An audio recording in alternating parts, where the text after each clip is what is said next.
Hey, what's up, everyone? I want to welcome you to another episode of Here's What I Think with your host, Charles Tabansi, where we cover everything from current events, economics, politics, and how it all affects business and life. So let's get into today's topic. As you guys know, one of the biggest stories in the world right now in the news is the Sean Diddy case, right? It's the Sean Diddy case. Every single day, it seems like some news publication has been talking about it ever since the raids on his homes, his Los Angeles and Florida home, I believe back in March.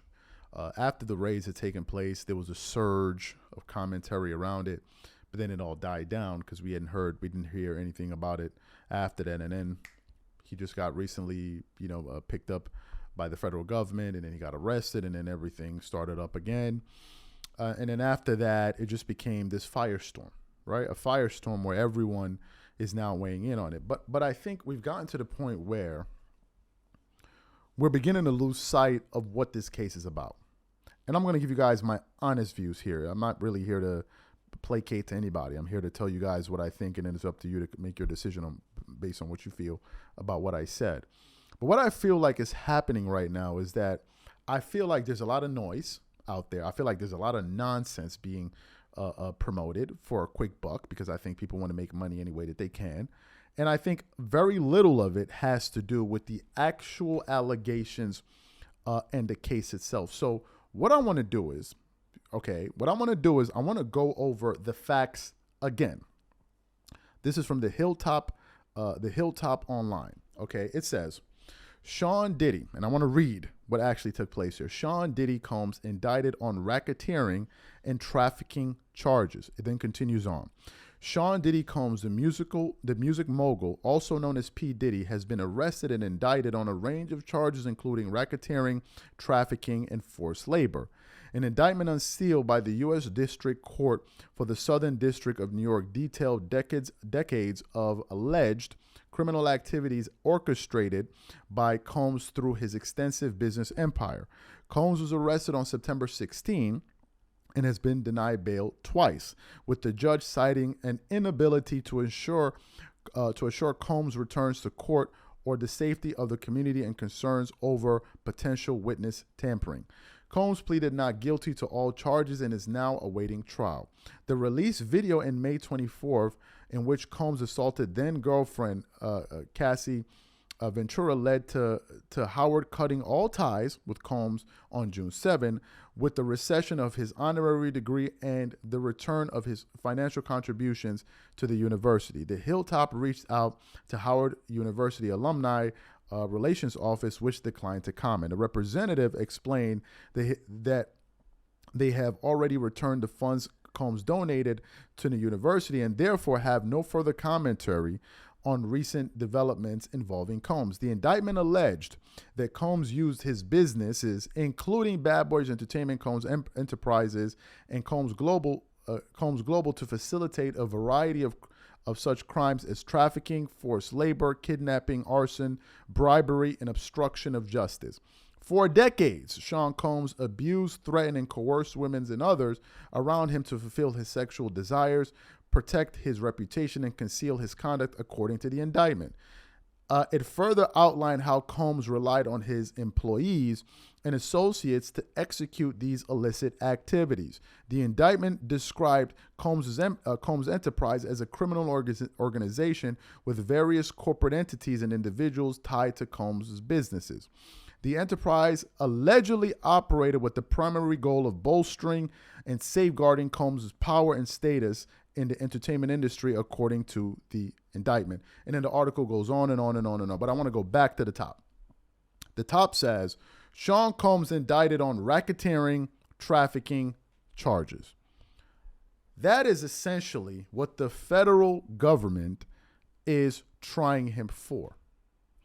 But what I'm seeing on a daily basis are people creating stories, which basically now seems from an hour-to-hour basis, on things that have very little to do with these charges.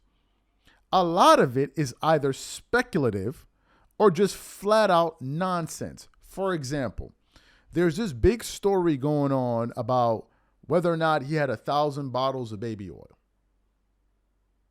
Is having baby oil a crime? No, it's not. Why are we talking about it? It's a frivolous topic. But nevertheless, people know that it's a way to make money, so they're going to talk about baby oil, for example, when we all know that that's not what he's being charged with. Another thing people are talking about, is Puffy connected to Tupac and Biggie? Again, I asked the question, is he in jail right now getting ready to be tried over Tupac and Biggie? No. So why are we talking about it? Because it's going to generate income.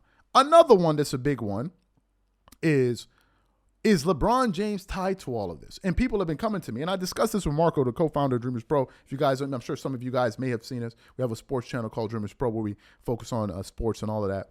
But I was discussing this with Marco. A lot of people have reached out to me. Hey, why don't you talk about what LeBron said? Because there's a video of LeBron talking about, no party like a Diddy party in reference to these freak-offs and all of that. What's happening at these freak-offs? So what does this mean for LeBron James? And I'm like, this is speculative. Is LeBron James in this story? Did you hear him in the unsealed indictment? So why are we talking about LeBron James? Number one. Number two, LeBron said a Diddy party. Are we going to charge LeBron James for that? Was LeBron at a freak? No, he just said there's no party like a Diddy. So what are we doing here? Number one. And number two, the reason I decided not to talk about that, because number one, it's too speculative.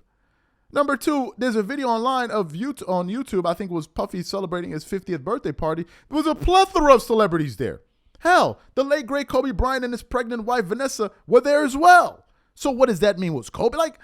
This is ridiculous. It has nothing to do with the case. The next one. Oh, is Jay-Z connected to this? Oh, is Jennifer Lopez connected to this? What happened in New York with the shooting at the nightclub? And I'm like, this is not what the story is about. And what is happening, in my personal view, is that there's a lot of disinformation being put out there. And a lot of people are now getting confused because people think that this case is about all of these things. When in reality, what the case is about is what I just read. So what's my point here? My point is, can we stick to the case? Can we stick to the case? Can we wait for the federal government to bring in some more people that they want to look at? If they want to look at Jay-Z or they want to look at J-Lo, if they want to look at LeBron, if they bring them in, okay, let's talk about it. But to just sit here and speculate, oh, what does that mean? Well, what does this mean? Oh, what is that? I'm like, we're not dealing in reality, but I get it. People want to make money. I get it. It's clear. People are doing this to make money. That is the primary reason. People will create any freaking story if they feel like it's going to make them some damn money. And there's a lot of that going on. Very few people are actually talking about what is actually involved in the case. 1,000 bottles of baby oil has nothing to do with what's going on here. That is not a chargeable offense. If you go buy 500 bottles of baby oil tomorrow, nobody's coming to throw you in jail. Just to let you know. It's not a crime anywhere. These are my thoughts. And who gets offended, that's your bloody business. I'm going to tell you what I think. That's what I'm here. I'm going to give you guys my honest take on this. Whatever you guys think, please leave your thoughts and comments in the comment section, and we'll catch you guys on the next show.